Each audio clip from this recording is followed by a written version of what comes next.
Si Mang Berto ay isang matandang naglalako ng lugaw sa kanto ng Barangay San Miguel. Sa edad na 60, pasan niya ang bigat ng mga taon habang patuloy pa rin sa pagtitinda upang may maipantustos sa pang-araw-araw na pangangailangan. Simpleng tao si Mang Berto. Maaga siyang gumigising bawat umaga upang magluto ng malapot at mainit na lugaw na paborito ng maraming taga roon. Marami ang nakakakilala at tumatangkilik sa kanya. Hindi lamang dahil sa masarap niyang luto, kundi dahil na rin sa mabuti niyang kalooban. Palangiti si Mang Berto at itinuturing ng mga suki niya na parang kaibigan o kahit kamag-anak na rin. Mayroon siyang isang anak na lalaki, si Daniel. Dati, madalas pa itong umuwi noong kabataan niya, ngunit nang makapagtrabaho si Daniel sa malayo bilang isang sundalo, dumalang na ang pag-uwi nito sa kanilang tahanan.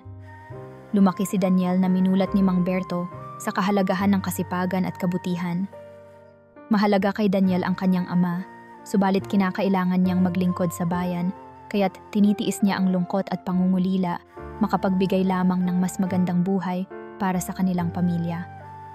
Tuwing napapagod o nanghihina ang loob ni Mang Berto sa pagtinda, lagi niyang naaalala ang sakripisyo ng kanyang anak at napapangiti siya sa pag-asang balang araw ay magkakasama rin silang mamumuhay ng payapa at ligtas. Sa kabilang dako ng kwento ay ang grupo ng mga gangster na nagpapasakit sa komunidad. Kilala sila sa tawag na Tres Judas sa lugar na iyon. 3 kabataang naligaw ng landas na ngayon ay namumuno sa maliit na sindikatong kalye. Ang leader ng grupo ay si Gardo, na kinatatakutan ng lahat dahil sa bagsik at walang awang pag-uugali nito. Kasama niya sina Lito at Ben, mga maton niyang handang gumawa ng masama sa kahit kaninong sagabal sa kanila. Palaboy-laboy sila sa kanto, nagsusugal sa tagong eskinita, at nangingikil ng pera sa mga maliliit na negosyante sa palengke. Maraming beses nang may nabalitang binugbog o ninakawan ng grupong ito, kaya't takot ang mga residente sa kanila. Nakikita ni Mang Berto paminsan-minsan ang mga kabataang ito na umiinom ng alak sa may tindahan tuwing gabi. Madalas niyang naririnig ang bulong-bulungan ng mga kapitbahay na mas mabuting umiwas kapag naroon ang Tres Judas. Isang gabi, habang nagliligpit na ng paninda si Mang Berto, napansin niyang dumaan ang 3 lalaki sa kabilang kanto. Matatalim ang tingin ng mga ito at tila may hinahanap. Bumilis ang kabog ng dibdib ni Mang Berto, subalit sinubukan niyang ipagwalang bahala ito. Sumagi sa isip niya ang usap-usapan kamakailan lang. May nangyaring rumble sa kabilang barangay at tila nasangkot doon ang grupong Tres Judas. Naramdaman niya ang biglang paglamig ng simoy ng hangin. Wari niya'y may paparating na hindi magandang pangyayari. Sa kabila nito, nagpatuloy siya sa pag-aayos ng kanyang kariton at bumulong na lamang ng panalangin na sana'y gabayan siya at ang kanyang mga kababaryo sa gabi ring iyon. Hindi niya alam na ang bulong na iyon ay magiging napakahalaga sa mga susunod na mangyayari. 5:00 pa lang ng umaga ay gising na si Mang Berto upang magsimula sa kanyang araw. Nang magbukang liwayway, binuksan niya ang kanyang maliit na lugawan na nakapwesto sa harap ng kanilang bahay. Unti-unti nang nagsidatingan ang kanyang mga suki. Si Aling Petra, na laging bumibili para sa almusal ng pamilya, si Mang Turing na driver ng tricycle na parokyano tuwing umaga, at ilang construction worker na gustong mapunan ng tiyan bago pumasok sa trabaho. Masigla si Mang Berto habang sinasandok ang mainit na lugaw sa mga mangkok, puno ng pagmamalasakit niyang nilalagyan ng kalamansi at kaunting patis ang bawat order ayon sa nakasanayan niyang timpla. Sa mga sandaling iyon, mistulang isang pangkaraniwang araw lamang na puno ng kwentuhan at halakhakan. Saglit niyang nakalimutan ang kaba na naramdaman niya noong nagdaang gabi. Pagsapit ng 10:00 ng umaga, bahagyang humupa ang dami ng mga mamimili. Nakaupo si Mang Berto sa kanyang bangkito, nagpupunas ng pawis sa noo at nagbibilang ng kaunting barya. Tumingala siya sa kalangitan. Maalinsangan ang panahon at tirik na tirik ang araw, senyales na paparating na ang tag-init. Napabuntong hininga siya at saglit na naisip si Daniel na malamang ay abala na sa trabaho nito sa malayo. Nagpapahinga si Mang Berto at marahang hinahalo ang lugaw sa kaldero nang biglang may sumungaw na 3 anino sa tabi ng kanyang kariton, tumatakip sa liwanag ng araw sa kanyang harapan. "Sarap ng tinda mo, Tay. Libre naman dyan." Si Lito, ang isa sa mga tauhan ni Gardo, ang agad na nagsalita habang nakangisi, halatang nagbibirong may bahid ng panunokso. Kasunod niya sina Ben at Gardo mismo na nakatayo sa likuran at nakakunot noo na para bang nandidiri sa paligid. Pasimpleng pumuwesto ang 3 sa paligid ng lugawan ni Mang Berto, tila mga buwitreng nag-aabang ng madadapuan. Kinabahan si Mang Berto ngunit nagawa niyang ngumiti ng pilit. "Mga iho, pasensya na, maliit lang ang kinikita ko. Kung gusto ninyo, heto at tig-1 mangkok na lugaw, libre ko na sa inyo." Alok niya, pilit inaalis ang panginginig sa kanyang boses. Ngunit hindi pagkain ang habol ng 3 Judas sa umagang iyon. "Hindi lugaw ang kailangan namin, tanda," singhal ni Gardo sabay lapit sa mesa ng lugawan. Ipinagpag niya ang nakapatong na lumang plastik na takip ng 1 mangkok at tumalsik ito sa semento. "Kundi cash, may utang ka sa amin, matagal ka na naming pinoprotektahan dito sa kanto mo." Napakunot ang noo ni Mang Berto. Alam niyang wala silang karapatang manghingi ng pera. Kailanmay hindi niya kinailangang protektahan ng kahit sino ang lugawan niya. "Mga iho, wala akong alam na utang sa inyo. Kung gusto ninyo, pwede ko kayong bigyan ng lugaw, pero pera, pasensya na, wala akong maibibigay sa inyo." Mahinahong sagot ni Mang Berto habang dahan-dahang itinulak ang 1 mangkok ng lugaw palapit sa kanila. Napatingin si Gardo sa mangkok at dumapo ang malupit niyang titig kay Mang Berto. Biglang sinipa ni Ben ang bangkito ni Mang Berto mula sa ilalim, dahilan upang mabuwal ang matanda at mapasandal sa dingding. Nabigla si Mang Berto at natapon ang mainit na lugaw sa kanyang braso. Napaso siya at napaiyak sa hapdi. Nagtawanan ang mga gangster habang nakahandusay ang kawawang matanda. "Wala kang utang, ha?" singhal ni Lito sabay tadyak sa kaldero ng lugaw. Tumilapon ang kaldero at ang natitirang laman ay kumalat sa kalsada. Kasama niyon ay nagkalat din ang pinagpaguran ni Mang Berto. "Yan ang kabayaran sa pagiging suwail mo, tanda!" sigaw ni Gardo at sinundan pa niya ng 1 malakas na suntok sa sikmura ng matanda. Napanganga sa matinding sakit si Mang Berto at napaluha. Pakiramdam niya'y nagdilim ang kanyang paningin sa tindi ng paghampas ng kamao ni Gardo. Sa ingay ng kaguluhan, nagsilabasan ang ilang kapitbahay, ngunit walang naglakas loob na makialam. Nakita ni Aling Sioni, ang tinderang may-ari ng katapat na sari-sari store, kung paano sinira ng 3 Judas ang maliit na kabuhayan ni Mang Berto. Nanginginig siya sa takot habang nakatanaw mula sa siwang ng kanilang bintana. Bago pa may makalapit upang tumulong, iniwan ng 3 Judas si Mang Berto na nakahandusay sa sirang lamesa, na palilibutan ng mga wasak na gamit at nagkalat na lugaw.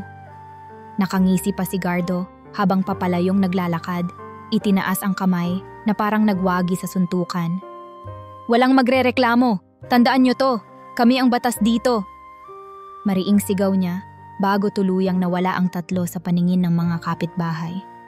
Ilang sandali pa, dumagsa na ang ilang tao sa paligid ni Mang Berto.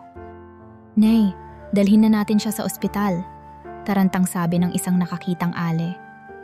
Marahan nilang inalalayan ang matanda.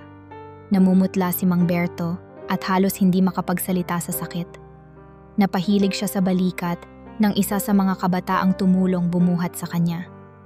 Sa gitna ng pagkalito, naalala ni Aling Sioni ang anak ni Mang Berto na si Daniel.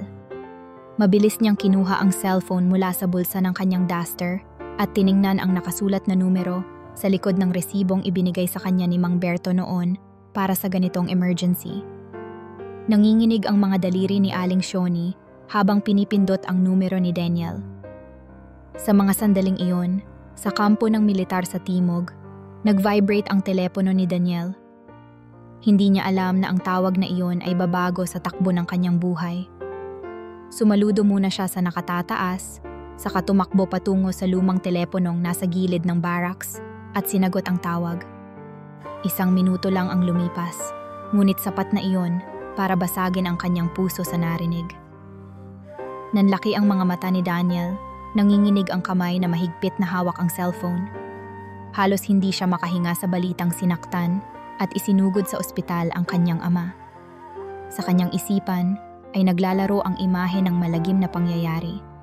Ang lugaw na kumalat sa semento, ang kanyang amang duguan at nakahandusay. Unti-unting napalitan iyon ng nag-aalimpuyong galit at pagkabalisa. Sa araw na iyon, napagpasyahan ni Daniel. Kailangan niyang umuwi sa lalong madaling panahon upang singilin ang hustisya para sa kanyang ama. Si Daniel ay nag-iisang anak ni Mang Berto at pinalaki siyang may paninindigan at mabuting kalooban. Sa edad na 30, marami na siyang pinagdaanan sa buhay na nagpatibay ng kanyang pagkatao. Ilang taon siyang naglingkod bilang sundalo sa Philippine Army at naitalaga sa malalayong probinsya upang harapin ang mga rebeldeng grupo. Sa murang edad pa lamang ay nasanay na si Daniel sa hirap at peligro, mula sa pakikibaka sa gubat ng Mindanao hanggang sa mga mapanganib na misyon sa kabundukan. Ilang beses na rin niyang inilagay ang buhay sa balad ng baril para sa kapayapaan. Matinik siya sa pakikipaglaban, sanay sa diskarte, at may talas ng pakiramdam kahit sa gitna ng kaguluhan. Noong nakaraang taon nga ay naparangalan pa siya dahil sa pagliligtas sa kanyang mga kasama sa isang madugong engkwentro. Subalit sa kabila ng kanyang katapangan sa serbisyo, may isang bahagi ng buhay niya na laging puno ng pangamba at kahinaan, ang kalagayan ng kanyang amang si Mang Berto. Hindi madalas makauwi si Daniel sa Maynila dahil sa kanyang tungkulin sa militar. Madalas pa nga, ginugol niya ang Pasko at Bagong Taon sa malalayong detachment. Tangan lamang ang litrato ng kanyang ama bilang alaala ng tahanan. Napakasakit para sa kanya ang mga panahong wala siya sa tabi ni Mang Berto, lalo na't matanda na ito at nag-iisa sa buhay. Matagal nang pumanaw ang ina ni Daniel dahil sa sakit noong siya'y bata pa, at simula noon si Mang Berto na ang tumayong ina't ama sa kanya. Isinakripisyo ni Mang Berto ang lahat upang mapag-aral at mabigyan ng magandang kinabukasan si Daniel. Ito ang dahilan kung bakit pinili ni Daniel ang propesyong makapaglilingkod hindi lang sa pamilya kundi pati sa bayan. Ginusto rin ng matanda na tuparin ni Daniel ang pangarap nito, kahit kapalit man ay ang pagkakalayo nila sa isa't isa dahil na rin sa trabaho. Habang bumibiyahe pa uwi sakay ng unang eroplanong patungong Maynila, hindi mapakali si Daniel sa kanyang upuan. Paulit-ulit na bumabalik sa kanyang isip ang boses ni Aling Shoni sa tawag. Na ospital ang tatay mo, binugbog siya. Parang karayom na tumutusok sa puso niya ang bawat salita. Napakuyom ang mga kamao ni Daniel. Dama niya ang paninikip ng dibdib sa halo-halong galit, pag-aalala at pagkakasala. Pilit niyang tinitigan ang ulap sa labas ng bintana ng eroplano habang bumabalik sa alaala ang kanyang ama. Ang mga ngiti nito tuwing siya'y umuuwi noong bata pa siya, ang pag-abot nito ng candy kapag may pasalubong galing sa pagtitinda, at ang mahigpit na yakap sa kanya tuwing paalis siya pabalik sa kampo. Ngayong nabalitaan niyang sinaktan ang kanyang ama, lalong sumisidhi ang pangako ni Daniel sa sarili na ipagtatanggol ito anuman ang mangyari. Paglapag ng eroplano sa NAIA, halos hindi na nagpahinga si Daniel. Mabilis niyang kinuha ang kanyang bagahe at agad na sumakay ng taxi patungong Caloocan, kung saan naroon ang kanilang barangay. Habang bumabaybay ang taxi sa mga pamilyar na kalye ng Maynila, ang mga makukulay na mural sa pader, mga batang naglalaro sa bangketa, at ang mga tindahan sa kanto na dati binibilhan niya ng candy, halo-halong emosyon ang nanumbalik kay Daniel. Pananabik dahil malapit na siyang makarating sa piling ng ama, at pagkabalisa sa maaaring kalagayan ni Mang Berto sa mga oras na iyon. Hindi na niya kayang maghintay pa. Sa bawat minutong lumilipas ay para bang nadaragdagan ang kanyang determinasyon. Kailangang managot ang gumawa nito sa kanyang itay. Bago magtanghali, narating din ni Daniel ang kanilang barangay. Huminto ang taxi sa tapat ng maliit na bahay nila Mang Berto. Mula sa bukas na tarangkahan ay natanaw niya ang ilang kapitbahay na kararating lang mula sa ospital, kasama ang kanyang ama na may mga benda sa braso at noo. Inaalalayan nila si Mang Berto papasok sa loob ng bahay. Mabilis na bumaba si Daniel at patakbong lumapit sa kanyang ama. "Tay!" Garalgal ang boses ni Daniel habang sinasalubong at niyayakap ang nanghihinang katawan ni Mang Berto. Dito tuluyang bumigay ang damdamin ng mag-ama. Napahagulgol si Daniel sa balikat ng ama, samantalang si Mang Berto naman ay marahang tinapik sa likod ang anak, nagpapakalma rito. Sa sandaling iyon, nabasag ang lahat ng pangungulila at pangamba na namuo sa pagitan nila sa paglipas ng mga taon. "Oh anak, nakauwi ka na," mahinang ngunit masayang sambit ni Mang Berto. Kita sa mga mata niya ang matinding galak kahit may luha sa mga sulok nito. "Tay, patawarin po ninyo ako. Kung nandito sana ako, hindi kayo masasaktan ng ganito," sabi ni Daniel habang pinupunasan ang luha sa kanyang pisngi. Umiling si Mang Berto at pilit nang ngumiti. "Anak, hindi mo kasalanan ito. Huwag mong isipin na nagkulang ka. Ang importante, nandito ka ngayon." Kahit hirap magsalita, ay iniabot ni Mang Berto ang kamay ng anak at marahang pinisil ito. Ramdam ni Daniel ang panghihina ng kanyang ama, kaya lalo pa niyang hinigpitan ang yakap na para bang ipinararating sa matanda ang sarili niyang lakas. Sandaling nagpahinga si Mang Berto sa kanilang sala matapos ang emosyonal na tagpong iyon. Pinaupo siya ni Daniel sa lumang sopa at maingat na kinumusta ang lagay nito. May galos si Mang Berto sa pisngi, namamaga ang kaliwang mata at may benda sa noo. Nanggagalaiti sa galit si Daniel habang tinitingnan ang sinapit ng ama. "Sino po ang may gawa nito, tay? Sabihin niyo sa akin," mariing tanong niya. Bago pa man makasagot si Mang Berto, kumatok sa bukas na pinto si Kapitan Ramir, ang kapitan ng barangay, na napadalaw upang kamustahin ang matanda. "Daniel, tama ba? Ako si Kapitan Ramir. Nalulungkot akong sabihin pero kilala namin kung sino ang may kagagawan," aniya habang nakatingin sa mga basag na gamit ng lugawan sa labas, na tanaw mula sa bintana. "Ang Tres Judas. Sila ang responsable. Matagal na nilang inaalipusta ang mga tao rito." Napatango si Mang Berto, tila nahihiyang aminin sa anak ang ginawang pang-aabuso sa kanya. "Anak, sila nga," mahina niyang tugon. Humigpit ang panga ni Daniel sa narinig. Yumuko siya sa harap ng ama at marahang sinabing, "Tay, pangako, hindi na sila makakapanakit pa ulit. Hindi ko papayagang may sumaktan sa inyo ng ganito." Sa tinig niya ay ramdam ang puot na pinipigil niya para sa ama. Walang nagawa si Mang Berto kundi tumango at pagmasdan ang naglalagablab na determinasyon sa mga mata ng kanyang anak. Sa unang pagkakataon, nakita niyang muli ang dating musmos na si Daniel sa harapan niya. Ngunit ngayon, isa ng ganap na mandirigma ang kanyang anak, handang ipaglaban ang kanyang pamilya.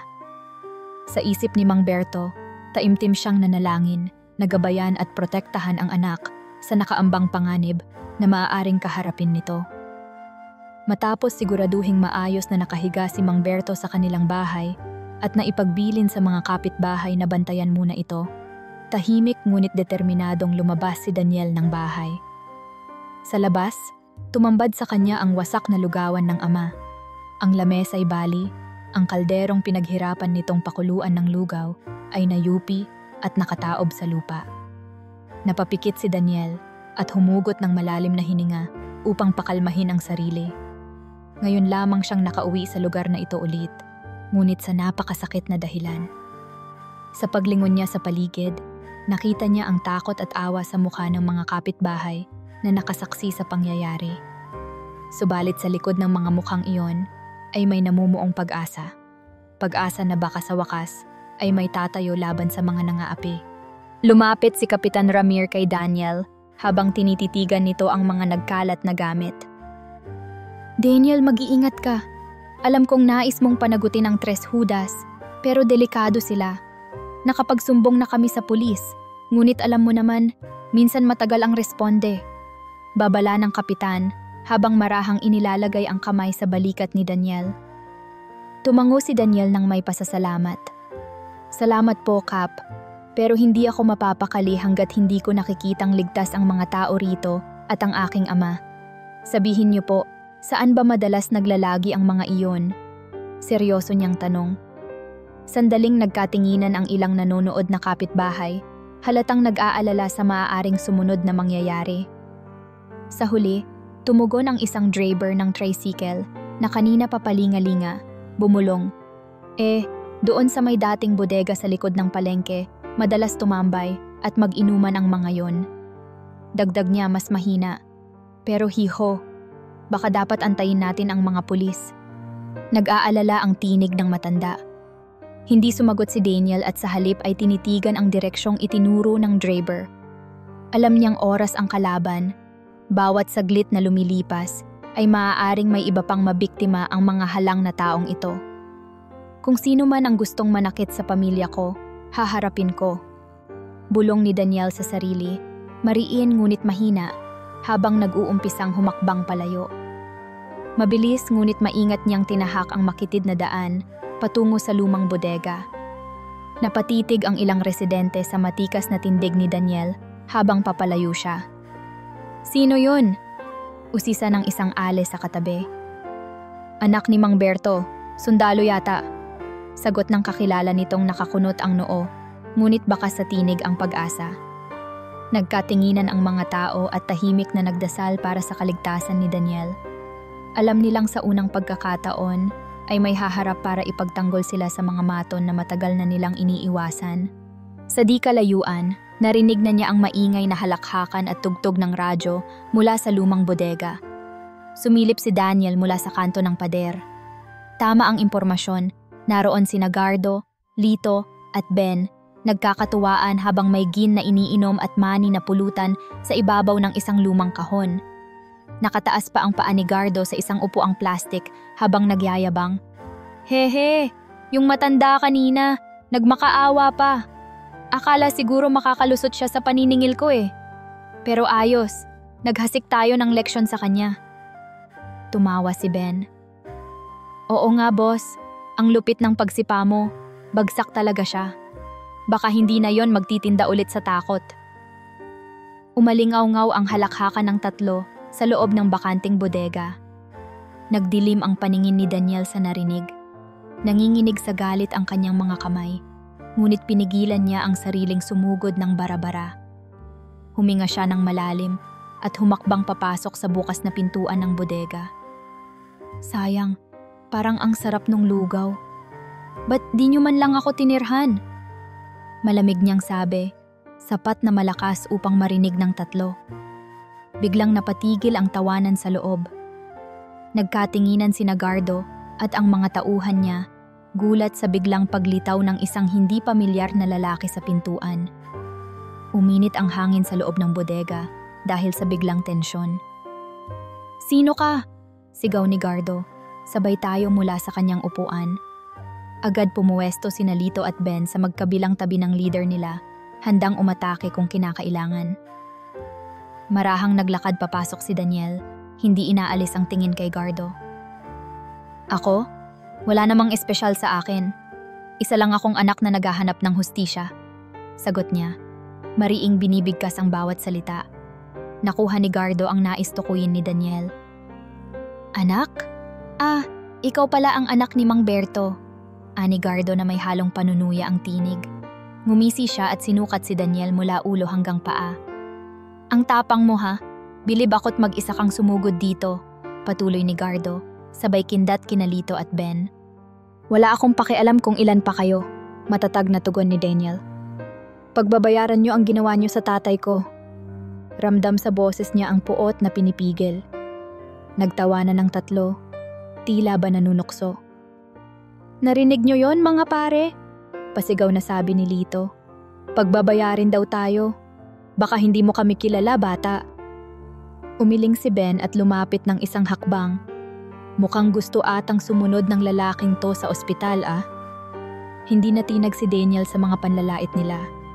Bagkus ay lalo pa siyang tumindig ng matuwid, itinaas ng bahagya ang mga kamao at handa sa anumang sandali. Sa isang iglap, sinanyasan sila ni Gardo. Turuan nga ng leksyon to. Dahan-dahang lumapit sina Lito at Ben kay Daniel, nakangising nanunukat. "Tingnan natin kung talagang matapang ka." Singhal ni Lito sabay biglang sumugod kay Daniel, nakaamba ang isang malakas na suntok. Bago pa sumapit ang kamao ni Lito, mabilis itong naiwasan ni Daniel sa isang hakbang pahilis. Sa sobrang gulat, nawalan ng balanse si Lito at bahagyang sumubsob sa harap. Hindi pinalampas ni Daniel ang pagkakataon. Isang mabilis at malakas na suntok ang pinakawalan niya, tumama sa tagiliran ni Lito. Napangiwi si Lito sa sakit at napaurong, halos maubusan ng hangin.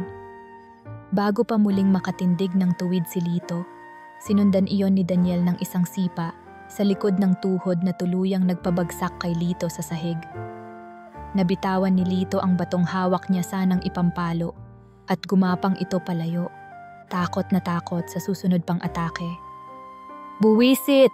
mura ni Ben nang makita niyang napasubsob ang kasama.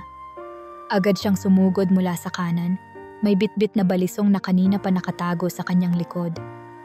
Kumislap ang talim sa hangin at isang mabilis na saksak ang pinakawalan ni Ben sa tagiliran ni Daniel. Ngunit handa si Daniel. Nahawakan niya ang braso ni Ben bago tumama ang patalim. Mahigpit niyang kinuyom ang pulsuhan ni Ben at pinaikot ang braso nito. Nalaglag ang balisong sa sahig na agad niyang sinipa palayo. Nagpumiglas si Ben at nakapagpakawala ng isang suntok na bahagyang tumama sa pisngi ni Daniel, nag-iwan ng matalas na gasgas. Napasinghap si Daniel sa hapdi, ngunit hindi iyon naging sapat para mapigil siya. Bumitaw siya sa braso ni Ben at agad na sumagot ng sariling kamao. Diretsong tumama sa panga ni Ben ang malakas na suntok. Nanlaki ang mga mata ni Ben at bumulagta siya ng pahiga, sabay daing sa matinding sakit. Ngayon ay si Gardo na lamang ang natitirang nakatayo sa harap ni Daniel. Ilang segundong natulala ang leader sa bilis at lakas ng lalaking kaharap. Hindi niya inakalang babagsak ng ganoon kabilis ang dalawa niyang tauhan. "Hayop ka!" Bulong ni Gardo, kinukutyaman ang kalaban ay bakas ang pagkabahala. Sa galit at kahihiyan, dinukot ni Gardo mula sa baywang ang isang patalim na mas mahaba kaysa sa kay Ben. Kumislap ang talim ng itak sa liwanag na pumapasok sa bintana ng bodega.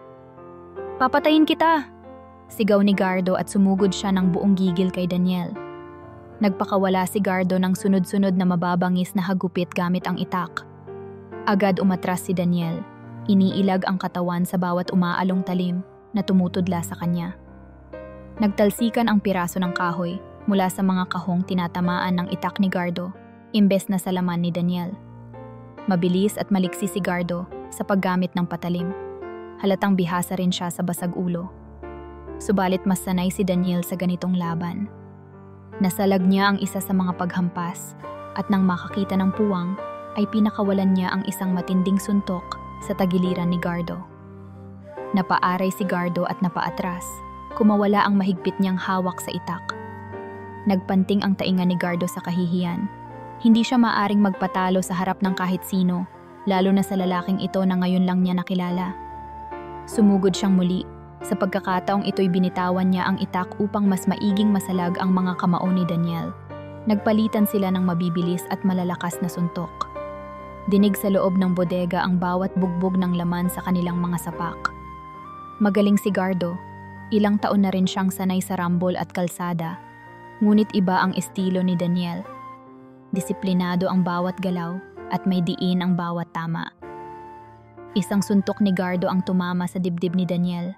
Ngunit hindi natinag ang sundalo. Ginamit pa nga ni Daniel ang paglapit na iyon upang biglang dakmain si Gardo sa kwelyo. Nagulat ang leader. Sinubukan niyang pumiglas, ngunit sa lakas ni Daniel ay naitulak niya si Gardo at naipinid sa lumang pader ng bodega. Sumunod na tumama ang kamao ni Daniel sa sikmura ni Gardo. Napaigik ang leader at napaluhod, hapong-hapo sa pagkakaubos ng hangin sa kanyang baga. Sa labas ng bodega, may ilang taong napadaan at nasilip ang nagaganap na away. Nagulat sila sa nasaksihang pagtumba ni Lito at Ben, at ngayoy kitang-kita nilang nakaluhod si Gardo sa harap ni Daniel. Humahangos man at pawisan, si Daniel ay handa pang lumaban kung kakailanganin. "Daniel!" Sigaw ng isang pamilyar na boses mula sa labas. Si Kapitan Ramir iyon, kasama ang dalawang tanod, papalapit upang tumulong. Lumingon si Daniel sa direksyon ng tinig, bahagyang nabaling ang atensyon niya sa mga dumarating. Sinamantala ni Gardo ang sandaling paglingat ni Daniel. Bagaman hirap sa paghinga, pinilit niyang tumayo at mabilis na tumakbong papalabas ng bodega sa likurang daan. Hoy, huwag kang tatakas! Sigaw ni Daniel nang mamalayang tumatakas ang leader ng Tres Judas. Tinangka niyang habulin si Gardo, ngunit huli na. Nakalabas na ito sa isang sirang bahagi ng dingding at mabilis na naglaho sa mga eskinita sa likuran. Nagdalawang isip si Daniel kung hahabulin pa ba ito o tutulungan na lamang ang mga tanod na dakpin sina Lito at Ben. Napansin niyang hirap nang bumangon ang dalawa. Duguan ang muka at latang-lata sa lakas ng mga tinanggap nilang suntok. Saglit na kumurot sa isip ni Daniel ang responsibilidad. Mas mahalaga sa sandaling iyon na matiyak niyang mapaparusahan ang mga narito na.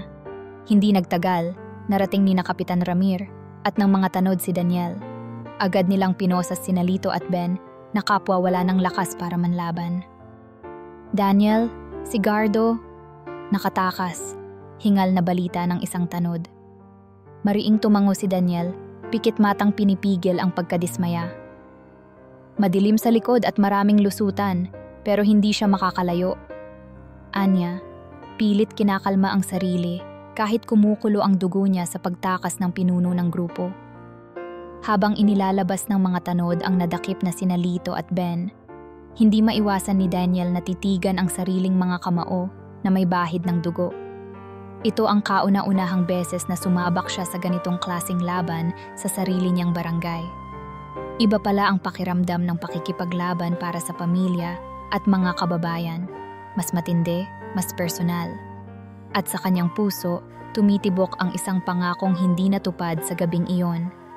Ang mahuli si Gardo. Habang inihahabilin ni Daniel kina Kapitan Ramir ang mga nahuling tauhan, nagpasya siyang hindi pa tapos ang laban. Nakaligtas man si Gardo ngayong gabi, sisiguraduhin niyang hindi na ito muling makakapambiktima pa. Tumitig si Daniel sa madilim na lagusan kung saan naglaho ang leader.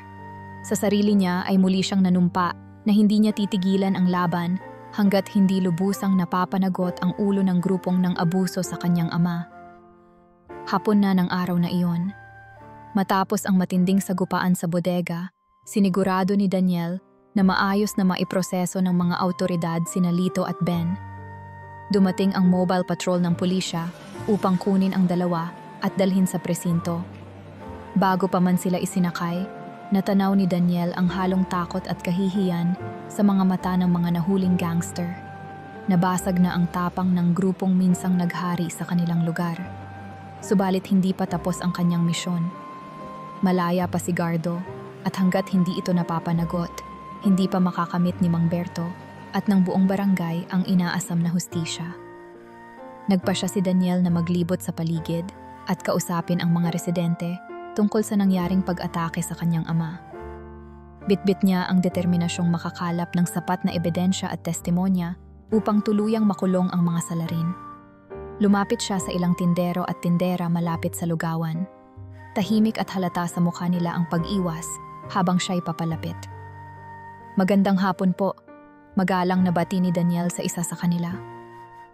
Nakita niyo po ba ang nangyari kaninang umaga kina Tatay Berto? Tanong niya. Maingat ang boses upang hindi magtunog nanunumbat o nananakot. Nagkatinginan ang dalawang kausap niya. Ewan ko iho. Nakaalis na ako nung mga oras na yon, sagot ng matandang lalaking nagwawalis sa tapat ng tindahan, hindi man lamang tumitingin ng diretso kay Daniel. Sumingit ang isa pang ale. Ako rin, nasa loob ako ng bahay noon, wala akong alam. Ramdam ni Daniel ang pag-aatubili ng mga tao. Lumapit pa siya sa ibang residente, kay Mang Turing na driver, kay Aling Petra na suki ng lugawan, at sa ilang tambay sa kanto.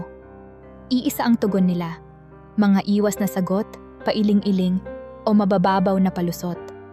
Ang iba'y nagsabing wala raw sila roon nang mangyari ang gulo, ang ilan na may umiiling lang at mabilis na lumalayo. Masakit sa kalooban ni Daniel na makita ang ganitong reaksyon.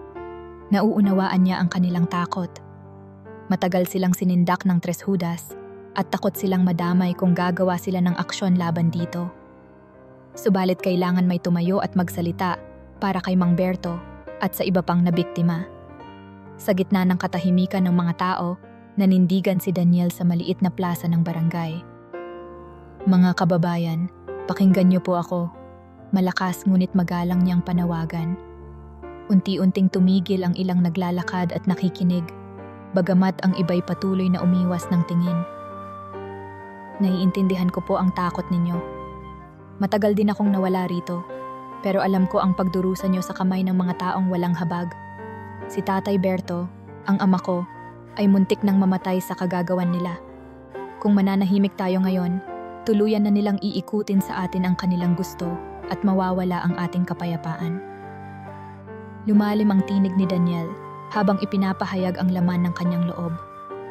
Nandito ako hindi lang para sa aking ama, kundi para rin sa inyo. Hindi ako titigil hanggat hindi napapanagot ang may sala. Pero kailangan ko rin po ang tulong ninyo. Kailangan ko ng patotoo, ng tapang, upang labanan natin ito sa tama at legal na paraan. Nagkaroon ng bulong-bulungan sa mga tao. Ang iba ay nagbaba ng tingin sa hiya, ang iba na may tila na tigatig sa kanyang mga salita. Ilang sandali pa'y may isang kamay na dahan-dahang itinaas sa likuran ng kumpol. Ako, mahinang wika ng isang babae. Nagsilbing tila alon na naghiwalay sa mga tao ang pagtayo niya. Si Aling Shoni, ang tinderang nakasaksi sa buong pangyayari mula sa kanyang bintana. Bagamat namumutla at halatang kinakabahan, hinarap niya si Daniel. Nakita ko ang lahat, sabi ni Aling Shoni. Garalgal man ang tinig ay matatag ang titig niya. Si Gardo at ang mga tauhan niya. Sila ang nanakit kay Berto, sinira nila ang lugawan niya, at iniwan siyang halos patay na. May luha sa mga mata ni Aling Shoni habang inaalala ang karahasan. Hindi na ako dapat tatahimik pa. Matagal na tayong pinahirapan ng mga yan. Panahon na para managot sila. Lumapit si Daniel kay Aling Shoni at marahang hinawakan ang kanyang kamay. Maraming salamat po, tapat niyang sabi.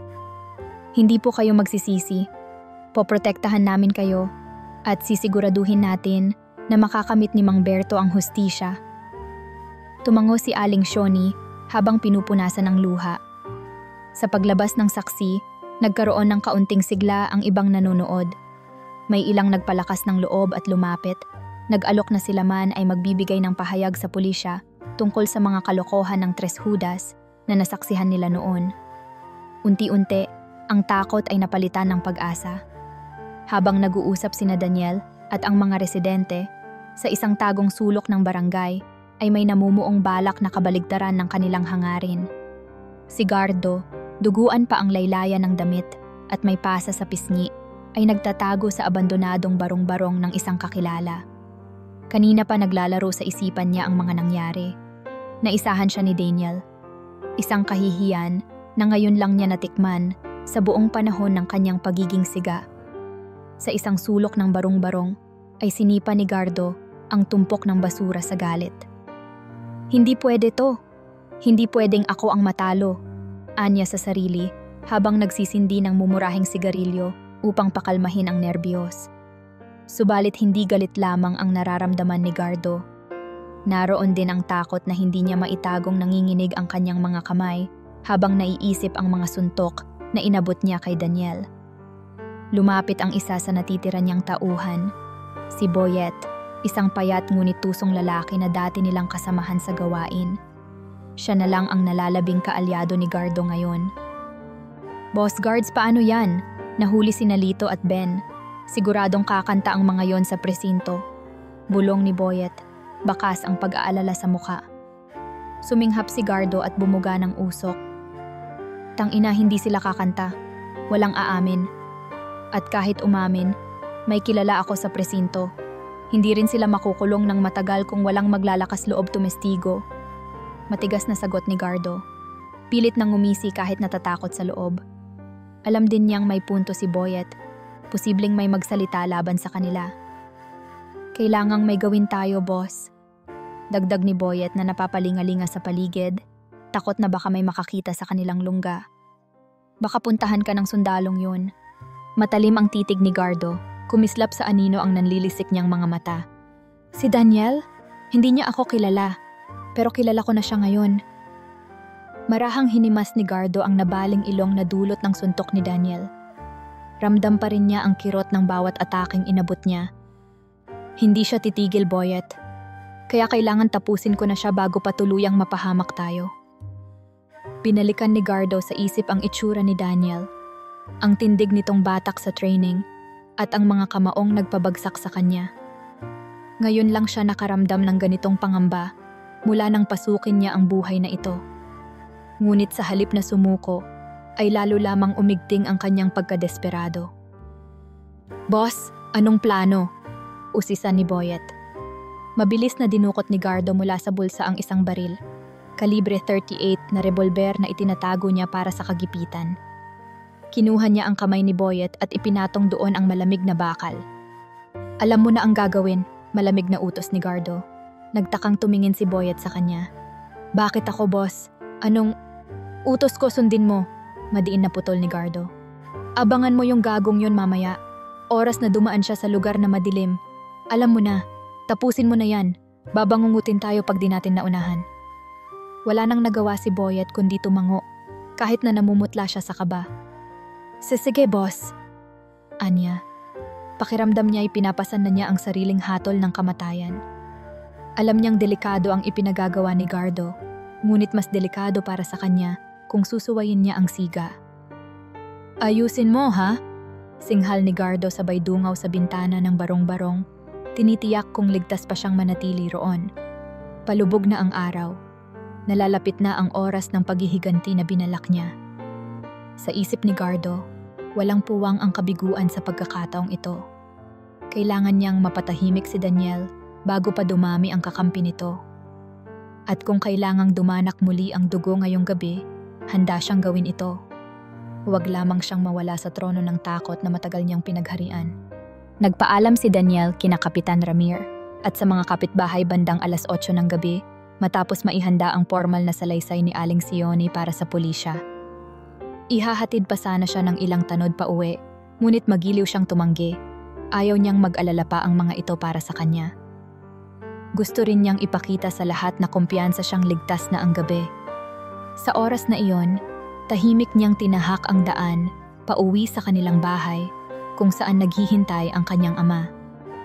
Ang mga kalye ay halos lubog sa dilim. Iilang poste lamang ng ilaw ang nagbibigay liwanag sa bawat kanto. Pinili ni Daniel ang maikling eskinita, ang pinakamabilis na ruta pauwi. Malalim siyang nag-iisip habang naglalakad. Nagbabantay pa rin bagamat panandali ang nakaramdam ng bahagyang kapayapaan. Unti-unti nang nakakamit ang hustisya, may mga saksi ng lumantad at nasa kamay na ng awtoridad ang 2 sa 3 salarin. Ngunit sa likod ng katahimikan ng gabi, may mga matang nagmamatiyag. Si Boyet ay kanina pa nakasilip mula sa likod ng isang nakaparadang truck sa dulo ng eskinita. Sa nanginginig na kamay ay hawak niya ang baril na iniabot sa kanya ni Gardo. Nalulunod sa kaba ang dibdib ni Boyet, ngunit naalala niya ang mahigpit na habilin ng kanyang boss. Kailangan niyang gawin ito. Nang matanaw niyang papalapit na si Daniel sa kadiliman, humugot siya ng malalim na hininga at itinutok ang armas. Blam! Umalingaw-ngaw ang putok ng baril sa makipot na daanan. Nagliparan ang mga kalapati sa itaas ng mga bubong at bumulabog ang katahimikan ng gabi. Sumandal si Daniel sa pader. Mabilis na umiwas sa linya ng putok nang maramdaman niya ang pagliyab ng bala na dumaplis sa kanyang kanang bisig. Napakagatlabi siya sa hapdi ng sugat. Hindi ito malalim pero dumugo kaagad at binasa ang manggas ng kanyang kamiseta. Agad niyang inisa-isa ang kanyang mga pandama. May bumaril, nasa unahan, at malamang nag-aabang pa ito ng sunod na pagkakataon. Sa halip na magpadala sa takot, kumalma si Daniel at gumapang patungo sa likod ng tambak ng mga drum at kahon sa gilid. Bahagya siyang sumilip at naaninag ang anino ng lalaking may hawak na baril, hindi kalayuan. Si Boyet, bagamat di niya kilala ang pangalan, ay nakita niyang muling nag-reload, halatang hindi bihasa dahil halatang nanginginig pa ang mga kamay nito. Mabilis na nag-isip si Daniel. Alam niyang dehado siya kung susugod siyang walang plano. Armado ng baril ang kalaban at isa lang siya. Kailangan niyang gamitin ang dilim at paligid bilang kalamangan. Napansin niya ang ilang sirang kahoy at bote malapit sa kanyang kinukutaan. Dinampot niya ang isang lumang bote at hinagis iyon sa gawing kanan, sa likod ng kinaroroonan ni Boyet. Nabasag ang bote sa semento at lumikha ng ingay. "Hoy!" Natarantang sigaw ni Boyet. Inakala niyang naroon si Daniel. Dali-daling pinaputukan ni Boyet ang direksyon ng ingay. 2, 3 bala ang sunod-sunod na dumanasag. Sa sandaling iyon, ginamit ni Daniel ang ingay at pagkagambalang dulot ni Boyet. Tahimik ngunit mabilis siyang umikot sa kaliwa, palipat-lipat sa anino ng mga nakaparadang sasakyan. Bago pa muling makapag-reload si Boyet, ay nakalapit na si Daniel sa tagiliran nito. Isang hampas ng siko ang pinakawalan ni Daniel, tumama sa kamay ni Boyet na may hawak ng baril. Napaigtad si Boyet at nabitawan ang baril sa sahig. "Ah!" sigaw niya, ngunit bago pa ito umalingaw-ngaw, ay sinunggaban na siya ni Daniel. Inakbayan ni Daniel ng mahigpit ang leeg ni Boyet mula sa likuran at mabilis na iniangat ang tuhod upang mawala sa balanse ang kalaban. Pareho silang napahandusay sa lupa, ngunit naunang bumangon si Daniel. Pinilit man ni Boyet na gapangin at abutin muli ang baril. Isang malakas na tadyak sa dibdib ang ibinigay ni Daniel sa kanya.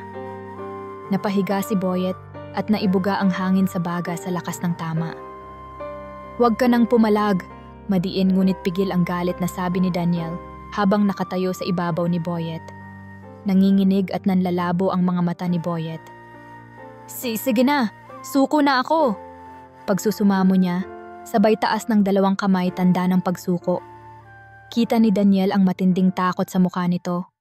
Isa lang itong tauhang napilitan sa maling gawain. Agad niyang sinipa palayo ang baril at siniguradong wala nang iba pang sandata si Boyet. Humihingal si Daniel at kumikirot ang sugat sa bisig, subalit alerto ang kanyang isipan. Malamang si Boyet lang ang pauna at posibleng nasa paligid lang si Gardo. Tama ang hinala niya. Mula sa likod ng isang poste ng kuryente sa di kalayuan ay sumulpot si Gardo. May tangang patalim at ang mukha nito'y balot ng matinding galit at pagkasira ng katinoan. Kanina pa siya nagmamatiyag, hinihintay na malibang si Daniel sa pagharap kay Boyet upang makalapit siya ng husto. Sa isang iglap, habang abala si Daniel sa pagdisarma kay Boyet, kumaripas si Gardo at sumugod mula sa dilim patungo sa nakatalikod na si Daniel. "Mamatay ka na, hayop ka!" sigaw ni Gardo sabay bayaw ng patalim papunta sa likod ni Daniel. Sa huling saglit ay nakailag si Daniel. Bahagya siyang kumiling upang umiwas sa dapat sanang G na pagbaon ng kutsilyo. Ngunit tumama pa rin ang matalim na talim sa kanyang balikat, bumaon ng ilang pulgada at nag-iwan ng malalim na sugat. Napadaing si Daniel at napaluhod sa biglaang hapdi. Bumitaw si Gardo sa patalim na ngayon ay nakatarak sa balikat ni Daniel at hindi na nag-aksaya ng oras. Sunod-sunod na suntok ang pinakawalan niya sa nakayukong si Daniel. Tinamaan si Daniel sa panga at pisngi. Saglit na nagdilim ang kanyang paningin at bumalik ang alaala ng mga panahon sa giyera kung saan nalalapit na rin siyang masugatan ng ganito kalubha. Subalit sa halip na sumuko ay inipon ni Daniel ang natitira niyang lakas at tapang. Sa kabila ng humahalong takot at sakit, kinapit niya ang isip sa katotohanang nasa likod niya ang mga taong mahalaga sa kanya, ang kanyang ama at buong barangay na kailangan niyang ipagtanggol. Nag-angat ng tingin si Daniel at sa kabila ng dugo ang muka ay nagawa niyang saluhin ang ilang suntok ni Gardo, nag-aantay ng tamang tiempo. Nang akmang bibigwas pa si Gardo, mabilis na umiwas si Daniel at dinakma ang braso ng kalaban.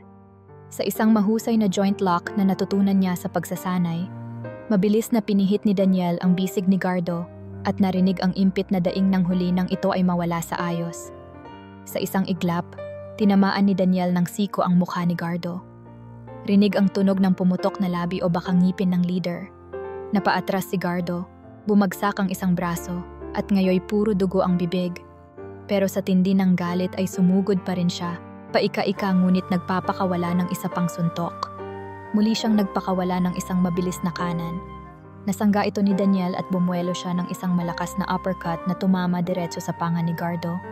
Dumagundong ang suntok na iyon. Ilang segundo ring natigilan si Gardo bago tuluyang tumirik ang mga mata at bumagsak ang katawan niya sa semento. Napahandusay siyang walang malay, duguan ang muka, at ang yabang na kanina'y taglay ay naglaho na parang usok sa malamig na hangin.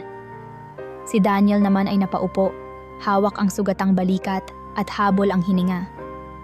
Binalingan niya si Boyet na nakasandal ngayon sa dingding, takot na takot at hindi makagalaw. Humihiyaw ang mga aso sa di kalayuan at may ilang ilaw sa mga bahay ang nagsisindihan. Naalarma ang mga tao sa sunod-sunod na putukan kanina. Ilang saglit pa, may mga anino nang sumungaw sa bungad ng eskinita.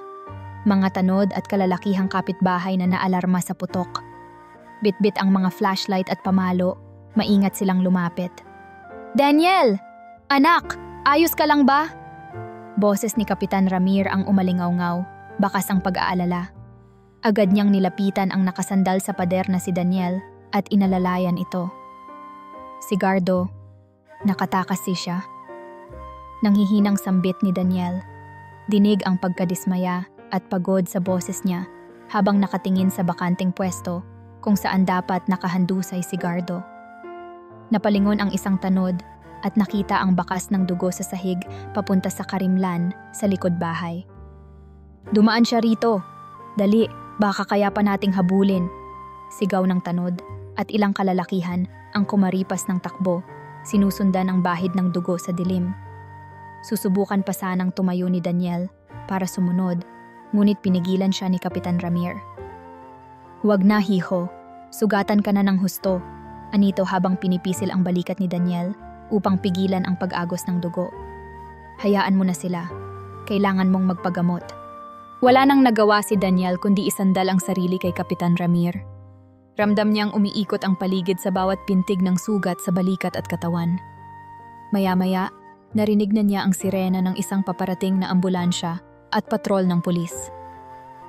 Sa kabila ng pagkabigo niyang mahuli si Gardo sa gabing iyon, humugot siya ng malalim na hininga. Alam niyang hindi na rin magtatagal ang pinuno ng Tres Judas. Sugatan itong tumatakas at unti-unti nang nawawala ang mga kakampi nito. Habang ipinasasakay siya sa ambulansya, tumitig si Daniel sa madilim na daan kung saan naglaho si Gardo. Sa sarili niya ay muli siyang nanumpa. Hindi niya titigilan ang laban hanggang hindi lubusang napapanagot ang leader ng mga salarin.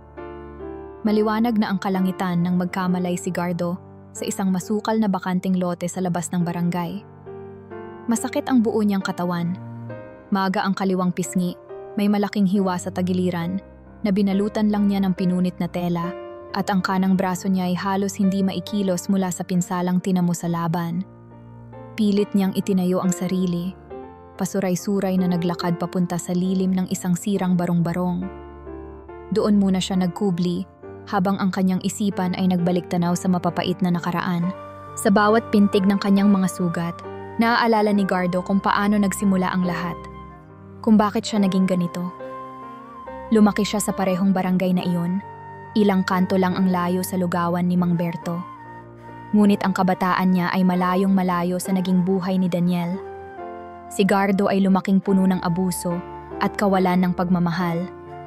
Ang ama niyang si Turo ay lulong sa alak at madalas siyang bugbugin ng walang dahilan. Ang ina naman niyang si Rosa ay di kinaya ang hirap at nagkasakit. Ngunit imbes na pagalingin, ay lalo pang napahirapan ng ama.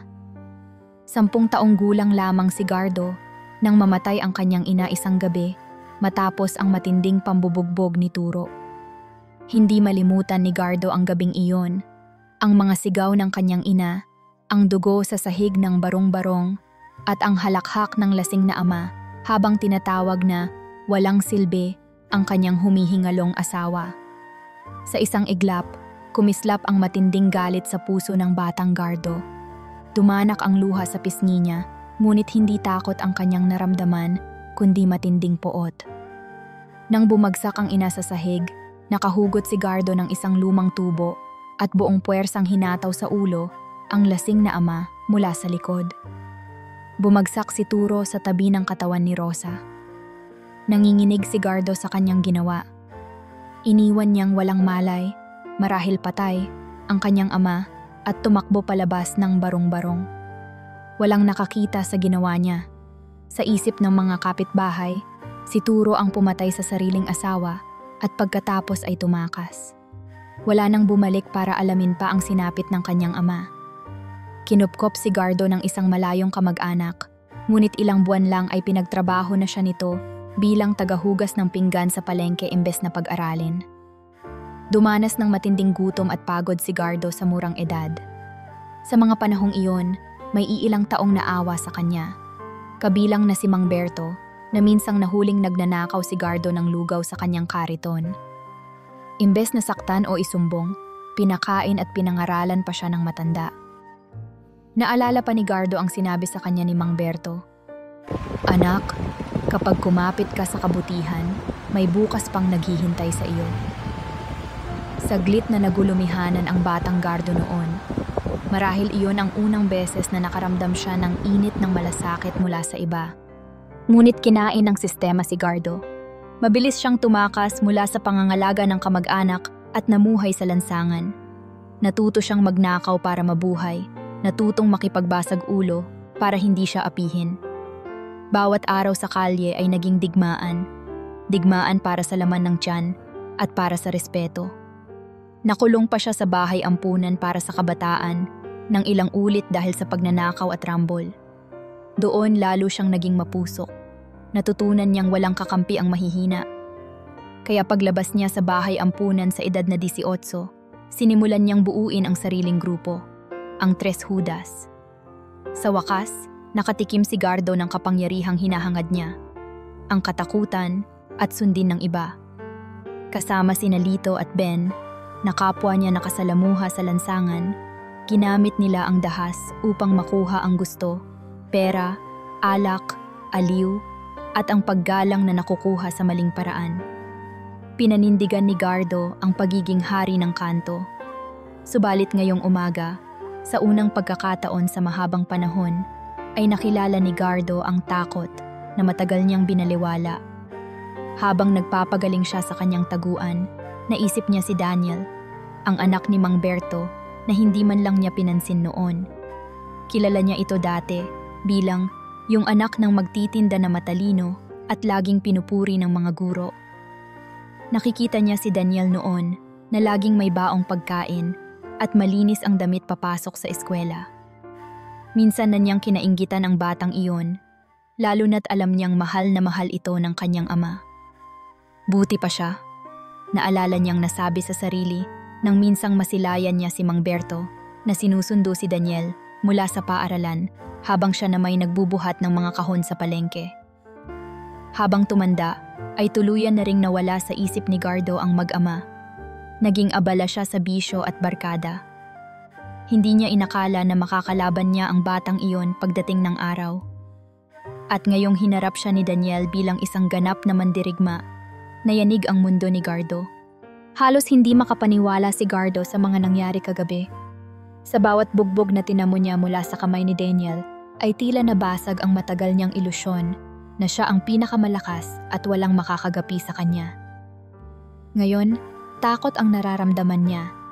Isang emosyon na pilit niyang isinantabi buong buhay niya, ngunit ngayoy kumakain sa kanyang konsensya. Nanginginig ang kanyang mga kamay, hindi lang dahil sa sakit ng mga sugat, kundi dahil alam niyang wala na siyang kawala. Unti-unti nang umiikot ang batas sa kanya, nahuli na ang mga tauhan niya, at may mga saksi pang handang tumestigo laban sa kanya. Sa mga oras na iyon, narinig ni Gardo ang pagkaskas ng gulong at wangwang ng patrol sa malayo. Posibleng pinaghahanap na siya ng mga pulis. Napapikit si Gardo at napaisip, susuko na ba ako? Sa isip niya ay gumuhit ang imahe ng kulungan. Nang pagdurusang kasama ng mga tulad niya roon, nang kahihiyang kakambal ng posibleng pagsuko. Hindi niya maatim na makita ang sariling gapi at nakaluhod. Mas madali pang tumakbo ng tumakbo at magtago habang buhay kaysa sumuko sa mga awtoridad. Subalit alam din niya sa kaibuturan ng puso niya na wala siyang patutunguhan kung magtago man siya. Sisingilin siya ng kanyang mga kasalanan saan man siya magtungo. Bumigat ang bawat paghinga ni Gardo. Sa unang pagkakataon, pumasok sa isip niya ang pagsuko. Isang bagay na ni sa panaginip ay hindi niya akalaing iisipin. Pumukaw din sa diwa niya ang alaala ng sinabi ni Mang Berto noon tungkol sa kabutihan at may bukas pa. Naitanong niya sa sarili, may pagkakataon pa bang magbago? Saglit na kumirot ang mata ni Gardo, Hindi niya alam kung dahil sa alaala o sa sakit ng mga sugat. Paumanhin, Mang Berto. Mahina niyang nasambit ng maalala ang matanda.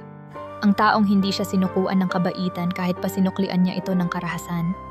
Ngunit kasabay ng bahagyang pagsisising iyon ay ang pag-usbong muli ng matinding takot at galit sa puso ni Gardo. Napakuyom siya ng kamao at padaskol na pinunasan ang namumuong luha sa sulok ng kanyang mata. Hindi ako pwedeng sumuko. Hindi maaari. Bulong niya sa sarili. Pilit kinukumbinsi ang sariling wala sa bokabularyo niya ang salitang iyon. Kahit basag na ang katawan at nag-iisa na lamang, pinilit niyang patigasin ang puso. Kung ito man ang huli kong laban, sisiguraduhin kong hindi ako babagsak ng mag-isa. Naisip niya habang namimilog ang mga mata sa desperasyon. Kailangan niyang makaganti. Hindi lamang para sa sariling dangal, kundi para ipaalala sa mga tao na hindi basta-basta mapapatumba ang tulad niya. Kinaladkad ni Gardo ang sarili palabas ng bakanteng lote.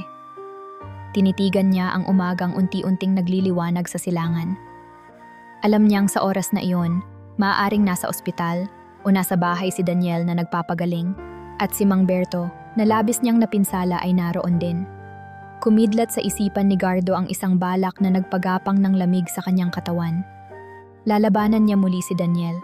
Harapan, sa liwanag ng araw, kahit pa sa harap ng buong barangay. At upang matiyak na haharapin siya ng kanyang kalaban, handa siyang gamitin ang pinakamahina nitong punto, ang pagmamahal ni Daniel sa kanyang ama. Hindi pa tapos ito. Bulong ni Gardo habang punit ang labi sa paghigpit ng kanyang ngipin. Binaybay niya ang daan pabalik sa kanilang barangay, pikit mata sa kirot, ngunit buhay na buhay ang apoy ng paghihiganti. Sa isipan niya, may isa pang laban na magwawakas ng lahat. At titiyakin niyang sa pagkakataong iyon, siya ang tatayo at hindi na muling pababagsakin paninuman. Sa bawat hakbang niya, tuluyan na niyang nilimot ang anumang pagsisisi at takot. Ang natitira na lamang ay ang naglalagablab na pagnanais na ipaglaban ang natitira niyang karangalan sa tanging paraang alam niya, ang dahas. Kalmado ang sumunod na umaga, ngunit may pangamba pa rin sa puso ng mga tao sa Barangay San Miguel. Kahit may balitang sugatan at nagtatago si Gardo, ang anino ng takot na iniwan niya ay hindi agad-agad maglalaho. Sa tapat ng sira-sirang lugawan ni Mang Berto, ilang kapitbahay ang sama-samang naglilinis ng mga kalat at bubog. Pinipilit nilang ibalik ang dati nilang paligid, tanda ng pagsisimula ng pagbabago. Si Mang Berto mismo, bagamat mahina pa ang katawan, ay nagpumilit na tumayo at tulungan ang iba sa pagpulot ng mga basag na mangkok. Pinayagan siya ng doktor na makauwi kagabi at ngayon ay nakaupo siya sa isang bangkito habang inaabot kay Aling Shoni ang ilang kalat. "Naku tay, kami na po ang bahala riyan." Agaw ni Aling Sioni, ayaw sana niyang pagalawin pa ang matanda. Ngunit nagpumilit si Mang Berto. "Ayos lang ako, Hija. Ito na lang ang kaya kong maitulong," anya. Sa tinig ni Mang Berto ay may bahid ng lungkot at pagsisisi, na sa kanyang katandaan ay nasangkot pa siya sa gulo at nailagay pa sa panganib ang anak pati na ang komunidad. Hindi kalayuan, si Daniel ay kararating lamang galing sa barangay hall kung saan siya nagbigay ng pahayag tungkol sa nangyaring engkwentro kagabi. Nakabenda ang kanyang balikat at may mga galos pa sa mukha, subalit matatag ang kanyang hakbang patungo sa lugawan.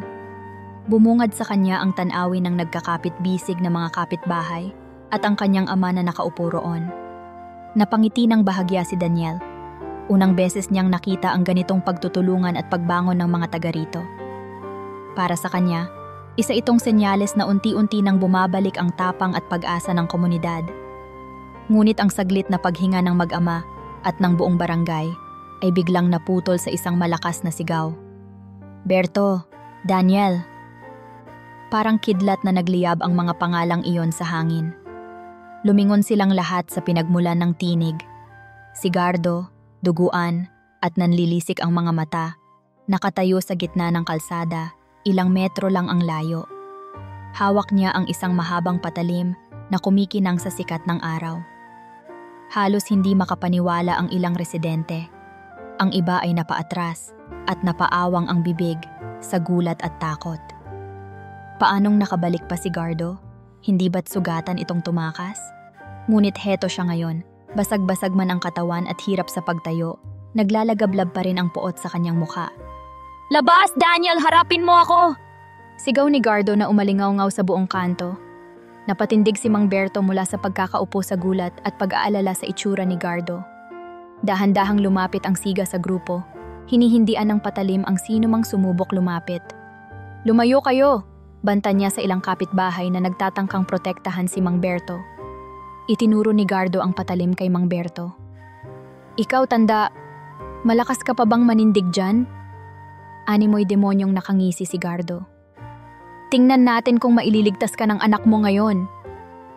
Mang Gardo, tama na po.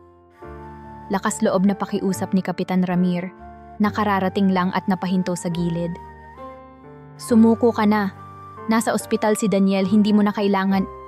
Naputol ang sasabihin ng kapitan nang isenyas ni Gardo ang patalim sa kanya. Huminto ka, hindi ako susuko. Lalabas si Daniel kundi... Biglang dinampot ni Gardo ang isang bakal na tubo mula sa lupa at walang babalang hinampas iyon sa nakaparadang tricycle sa tabi. Kalabog, wasak ang headlight ng sasakyan. Ganito ang mangyayari sa kahit na sinong humarang. Sigaw ni Gardo, ang boses niya ay parang hayok sa dugo. Sa sandaling iyon, lumitaw mula sa likod ng isang nakaparadang jeep si Daniel. Huwag niyo siyang galawin! Malakas niyang sigaw na pumukaw sa atensyon ni Gardo at ng lahat ng naroon. Bagaman masakit pa ang balikat at may benda ang bisig, hindi nagpatinag si Daniel. Humakbang siya patungo sa gitna ng kalsada, humarang sa pagitan ni Gardo at ng kanyang ama at mga kapitbahay. Heto na ako, Gardo. Narito ang anak ni Mang Berto, kalmado ngunit mariing sambit ni Daniel.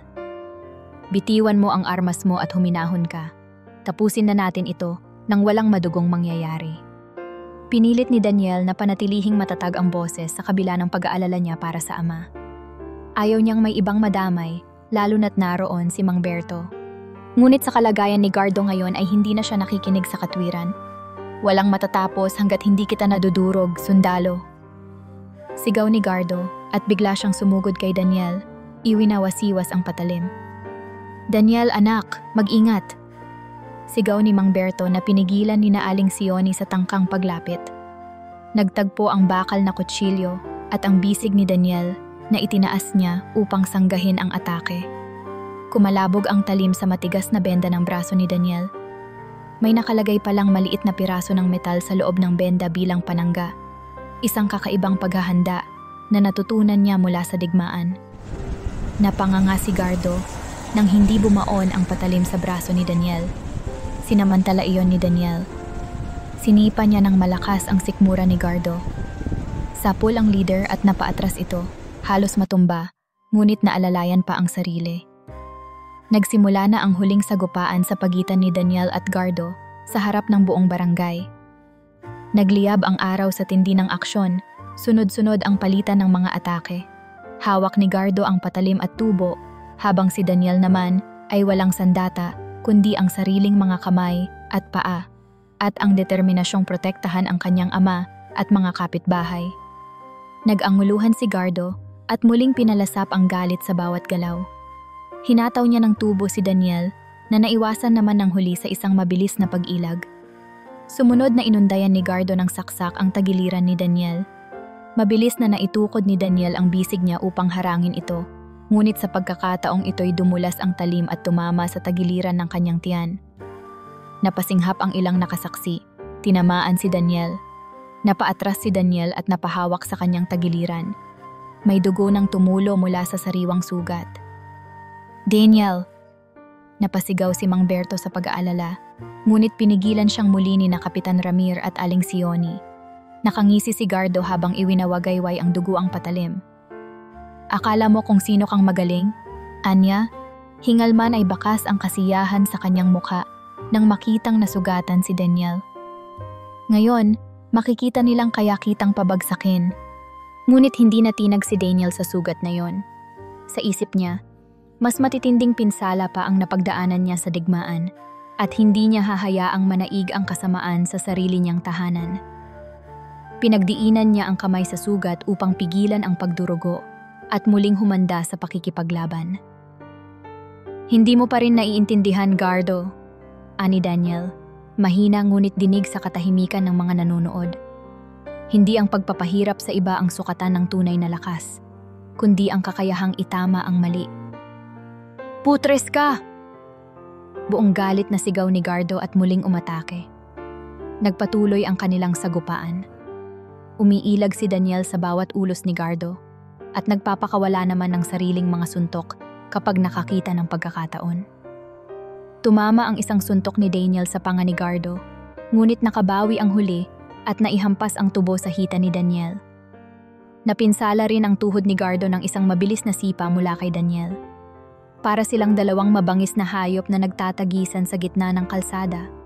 Walang may gustong bumitiw o magpalamang.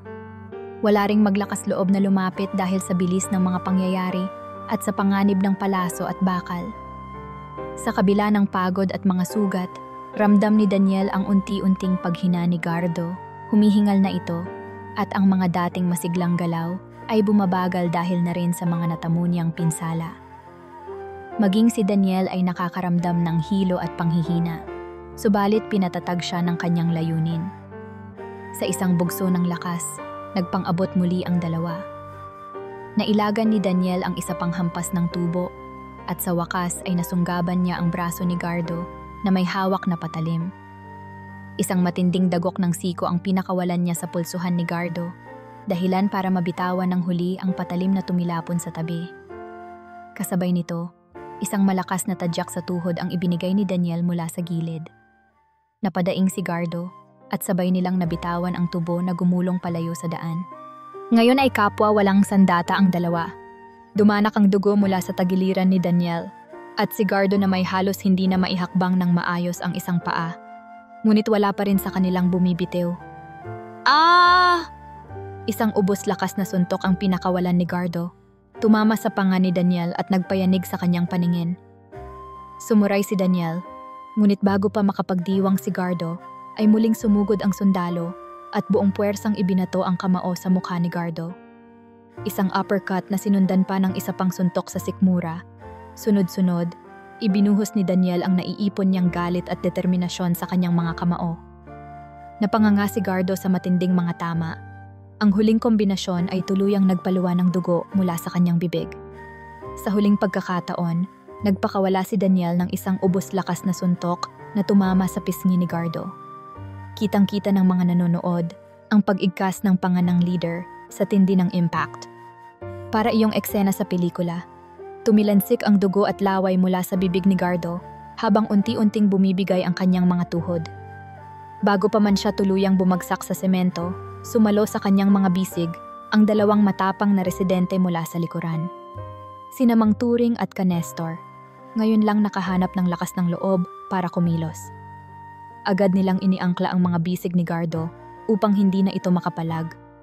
Napapikit si Gardo, lupaypay at wala ng malay. Pagkakita nito, napasigaw sa tuwa ang ilang babae at napapalakpak ang ilan pang taganood. Agad namang sumaklolo si Kapitan Ramir at ang ibang kalalakihan. Pinagtulungan nilang gapusin si Gardo gamit ang isang lumang lubid na iniabot ng tanod. Si Daniel ay napaatras ng hakbang at tuluyang napaluhod. Nasalubong siya ni Mang Berto bago siya bumagsak sa semento. Anak! Humahagulgol na niyakap ni Mang Berto ang kanyang anak. Inaagapan ang pagbagsak nito. Nagkagulo ang mga tao upang damayan ang mag-ama. Ang ilan ay pinipigilan ang pagdurugo ng sugat ni Daniel sa tagiliran. Humihingal si Daniel ngunit bakas sa mukha niya ang gaan ng loob at kagalakan. Tapos na ang laban. Dumating ang mga pulis na nakatanggap ng tawag mula sa barangay. Kasabay ng pag-usog ng mga tao upang bigyang daan ang mga pulis at medical responder, nakita ni Daniel na kinakaladkad na si Gardo papasok sa mobile patrol. Tuluyan ng nakaposas at nananatiling walang malay. Habang isinasara ang pinto ng sasakyan, saglit na dumilat si Gardo. Ang dating mapanindak niyang mga mata ay mistulang mata ng basang sisiw ngayon. Huling nasilayan ni Gardo ang nakasisilaw na sinag ng araw mula sa labas bago tuluyang sumara ang pinto ng patrol. Sa pag-andar ng mobile, kasabay ding nagwakas ang paghahari ng takot sa kanilang lugar. Sa wakas, Natapos ang laban sa kanto na matagal nang pinagharian ng pangamba. Ang dating palahaw ng sirena at sigawan ay napalitan ng katahimikan, na ilang sandali pa'y bumasag sa munting hiyaw ng tuwa at palakpakan ng mga kapitbahay. Si Daniel, bagamat duguan at hirap tumayo, ay napangiti habang nakatingala sa kalangitan, waring nagpapasalamat sa kaligtasan ng lahat, lalo na ng kanyang ama. Sa tabi niya, si Mang Berto ay hindi binitawan ang paghawak sa kamay ng anak, patuloy na nagpapasalamat sa may kapal sa pagliligtas sa kanilang dalawa. Ang mga tao na may nagtipon sa paligid ng mag-ama, dama ng bawat isa na simula pa lamang ito ng bagong pag-asa para sa kanilang bayan. Makalipas ang ilang linggo, unti-unting nagbalik sa normal ang buhay sa Barangay San Miguel. Ngunit may mga pagbabagong mapapansin sa komunidad. Sa kanto kung saan dati ay laganap ang takot, ngayoy makikita ang muling pagdagsa ng mga tao sa lugawan ni Mang Berto. Naipagawa na ng barangay ang napinsalang mesa at kariton, at tulong-tulong din ang ilang kabataan sa pagpipintura ng bagong karatulang Lugawan ni Berto, bukas para sa lahat. Isang umaga, abala si Mang Berto sa pagsandok ng lugaw sa mga mangkok. Katabi niya sina Aling Sioni at Mang Turing na tumutulong sa pagtitinda. Pagkakataon ito ng buong baryo na ipakita ang suporta sa matanda. Ngiting-ngiti si Mang Berto habang pinupunasan ang pawis sa noo. Hindi man niya aminin ng lantaran, damang-dama niya ang pagmamahal ng kanyang mga kapitbahay. Sa gilid ng lugawan, nakaupo si Daniel na nakangiting pinagmamasdan ang masiglang tagpo. Bagaman may benda pa rin ang kanyang balikat at may kaunting kirot sa sugat sa tagiliran, mas malakas na siya ngayon kumpara noong mga nagdaang araw. Nagpagaling siya ng husto at sinigurado ni Kapitan Ramir na mabigyan siya ng sapat na pahinga bago siya bumalik sa serbisyo. Sa katunayan, iminungkahi pa nga ng kapitan at ng mga opisyales ng lungsod na parangalan si Daniel bilang bayani ng barangay dahil sa ipinakita niyang katapangan. Nahihiyaman, malugod na tinanggap ni Daniel ang plaque ng pagkilala sa isang munting seremonya 1 linggo matapos ang engkwentro. Para sa kanya, ang tunay na gantimpala ay ang makitang ligtas ang kanyang ama at ang buong komunidad. Hindi kalayuan sa kanya, sa mismong barangay hall, nakapaskil ang mga anunsyo ng pulisya. Pinaghahanap ang iba pang posibleng kasabwat ng Tres Judas. At nakasaad din doon na nananatili sa kustodya ng batas sina Gardo, Lito, Ben at Boyet habang hinihintay ang kanilang paglilitis. Naging posible ang matibay na kaso laban sa kanila dahil na rin sa mga matapang na saksi tulad ni Aling Sioni at ng iba pang lumabas upang isalaysay ang mga kasalanan ng grupo. Sa kauna-unahang pagkakataon sa matagal na panahon, naramdaman ng mga residente na gumagana para sa kanila ang hustisya. Hindi na sila takot magbigay ng pahayag o tumindig para sa tama. Ang bawat isa ay may aral na napulot mula sa nangyari, na ang pananahimik sa harap ng kasamaan ay lalo lamang nagbubunsod ng pang-aabuso at ang pagkakaisa ng komunidad ang susi sa kanilang kaligtasan. Mula sa kanyang kinauupuan, narinig ni Daniel ang masiglang pagtawag ng kanyang ama. "Anak, halika rito at tikman mo itong lugaw. Espesyal ko to ngayon." Agad na sumunod si Daniel, lumapit kay Mang Berto at kinuha ang mangkok ng lugaw na iniabot nito. Mainit pa iyon at kumakawala ang bango ng luya at paminta. "Salamat, Tay," nakangiting wika ni Daniel. Puno ng pagmamahal na tinitigan ni Mang Berto ang kanyang anak. "Salamat din, anak, sa lahat ng ginawa mo," sabi ng matanda. Namumuo ang luha sa kanyang mga mata. "Kung hindi dahil sa'yo, hindi ko alam kung ano na ang nangyari sa ating lahat." Mahigpit na niyakap ni Mang Berto si Daniel, at sa yakap na iyon ay ibinuhos nila ang lahat ng emosyon, pasasalamat, pagmamahal, at ang unti-unting paghilom ng mga sugat ng nakaraan. "Mahal na mahal po kita, Tay," bulong ni Daniel habang yakap ang ama na para bang bata siyang muli sa bisig nito. "Patawarin ninyo ako kung matagal akong nawala. Pangako, hinding-hindi na kita pababayaan." Umiling si Mang Berto at pinisil ang balikat ng anak. Wala kang dapat ihingi ng tawad, anak. Ang importante, magkasama na ulit tayo at ligtas ang lahat. Kumikinang ang luha sa mata ng matanda, ngunit ngayon ay luha ng kagalakan. Nagpatuloy ang masayang tagpo sa lugawan. Ang mga dating takot lumabas ng bahay ay abala na sa pakikipagkwentuhan at pagbibiruan sa kalsada. Maging ang mga kabataan ay malaya nang nakakapaglaro ng basketball sa kalye, pagsapit ng dapit hapon. Bantay sarado man ng ilang tanod, ay ramdam pa rin ang kaluwagan ng bawat isa. Ang barangay na dati binalot ng anino ng pangamba ay muli nang naliliwanagan, hindi lamang ng sikat ng araw kundi ng pag-asa. Sa hapon ding iyon, habang papalubog ang araw, nagpaalam si Daniel sa kanyang ama at mga kasama sa lugawan. "Tay, dyan po muna kayo ha, may pupuntahan lang ako sandali," nakangiting paalam niya. "Saan ka naman tutungo, anak?" tanong ni Mang Berto. "May aasikasuhin lang po ako sa kampo," sagot ni Daniel. Ang totoo, pinag-iisipan pa ni Daniel kung itutuloy niya ang plano niyang lumipat ng assignment upang mas malapit na siya sa ama. Isang pagbabagong sumibol sa kanyang puso matapos ang lahat ng nangyari. Gusto niyang makasiguro na mula ngayon ay magiging mapayapa na ang buhay ni Mang Berto.